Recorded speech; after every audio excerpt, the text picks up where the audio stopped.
Madam President, I want to speak today about a tragedy that hit American people, the American West last month, and it's something that really didn't get nearly as much attention as it should have. I'm talking about what's been called the Gold King mine spill. It happened on August 5th.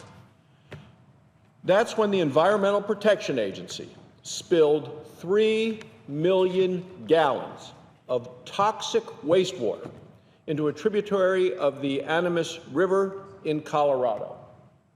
3 million gallons. This is water that contained toxic substances like arsenic and lead. The agency was doing some work at an old mine when water under high pressure started rushing out. This disturbing incident raises serious questions about how the EPA, the so-called Environmental Protection Agency, how it does business. First of all, it raises significant questions about this agency's responsiveness. After the EPA had this accident, apparently it never occurred to them to immediately call the towns downstream and to let anyone know that this toxic plume was headed their way. The Animas River connects to the San Juan River, which connects to the Colorado River and to Lake Powell. Now, these are some of the most beautiful natural resources in all of America. It is the source of water for communities all along the way. They provide recreation, water for irrigation for crops, and for homes. This water that was polluted by the Environmental Protection Agency flows from Colorado to New Mexico and into Utah. It flows through the land of the Navajo Nation and the Southern Ute Indian tribe. These waterways are a sacred part of the culture for Native Americans who live near them. So why didn't the EPA get on the phone? The Navajo Nation was not informed until a full day after the spill. It got the news not from the EPA, but from the state of New Mexico, not from the agency that caused the disaster. Now, at first, EPA didn't even want to admit how bad the spill really was. They said, oh, it was 1 million gallons of wastewater. Days later, they admitted that they had actually spilled 3 times the amount that they said at first. 4 days after the spill, the EPA still hadn't reported to Navajo leaders the presence of arsenic in the water. That water, arsenic, still hadn't reported it. It took 5 days for the agency to set up a unified command center in Durango, Colorado. Yesterday, I chaired a hearing of the Indian Affairs Committee that looked at how this disaster affected tribes along the route. The agency's explanation was disappointing, very disappointing. The disaster happened over 6 weeks ago. The EPA is still not giving out detailed answers about what went wrong. This tragedy also raises questions about the EPA's basic competence. According to a preliminary review by the agency, the EPA failed to take basic precautions. Failed to take basic precautions. The agency never even checked how high the water pressure was in the mine, but the report did say that the EPA knew about this risk, the risk of a blowout, 14 months earlier, before it actually happened. They knew about it. They knew the risk. Never bothered to figure out what the worst-case scenario would be and what they would do if water actually started rushing out. But that's what happened, and they knew it could. Well, the people who live along these rivers are frustrated by this agency's incompetence, but they're also frightened. People are afraid of what the long-term health effects might be for them and for their children. Farmers and ranchers are being devastated by the disaster. They are uncertain about whether the agency will be compensating them for their losses that are a result of the EPA's own incompetence. At our hearing yesterday, we heard from Gilbert Harrison. Now, he's a Marine Corps veteran, and he has a 20-acre farm on the Navajo reservation. He grows corn, alfalfa, watermelons, and other crops. He estimates that he's going to lose 40 to 50% of some of his crops because he couldn't use the water to irrigate. The farmer told our committee yesterday, quote, "This spill caused by the U.S. EPA created a lot of chaos, confrontation, confusion, and losses among the farming community." This was a man-made disaster, and the Obama administration's EPA inflicted it upon Americans in these communities.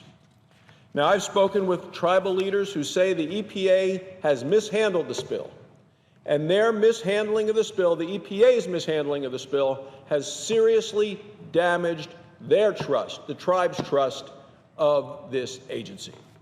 And I don't blame them. Finally, the EPA's failure in this incident raises lots of questions about the agency's priorities. After all, the Obama Environmental Protection Agency has expanded its authority, expanded it. It's seized control over one area after another. And look at its destructive new rules on waters of the United States. This agency has declared that only Washington can be trusted to protect America's rivers and streams. That's what the Environmental Protection Agency says. Only they can be trusted to protect America's rivers and streams. How then do they justify grabbing all of this new power when they can't even protect rivers from themselves? They caused this problem. Look at this photo. Does this look like the work of a bureaucracy that should be in charge of protecting America's precious waterways? I mean, just look at that. Before, after, beautiful blue water running through. This sludge, dirty, polluted, toxic. The EPA caused this. Does this look like the work of a bureaucracy that should be in charge of protecting our national precious water? The Obama administration has focused on its radical climate change agenda and has neglected its most basic responsibilities. This photo should not give anyone confidence that this administration, the Obama administration, is up to the job. They're not. Do we really think that Washington should have more control over rivers like this when they cause something like this? Does anybody in America believe that? Washington did this. The EPA did this. Washington poisoned this river this way. The Environmental Protection Agency, the so-called Environmental Protection Agency, must be held accountable. When any private company is accused of violating the Clean Water Act, the EPA aggressively pursues civil fines against that company and any of the individuals involved as well.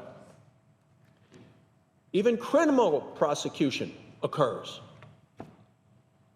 If this were a 3 million gallon toxic spill caused by private citizens, the EPA would act aggressively against those people.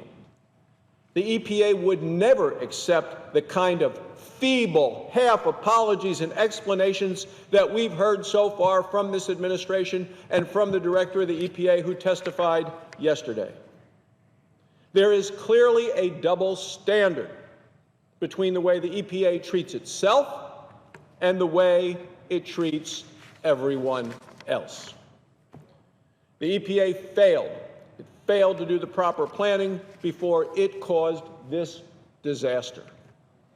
Now, I believe it's also failed to do proper work before writing regulations, like its Waters of the United States rule and its so-called Clean Power Plan.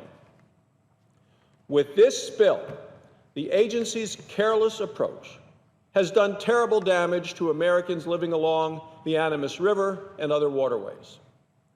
Its reckless and irresponsible regulations will have a devastating effect on the jobs and the lives of millions of Americans all across the country.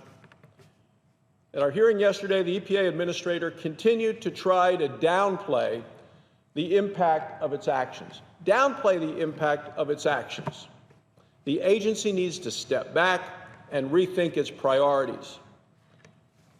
This disaster happened because the EPA is inept at its job.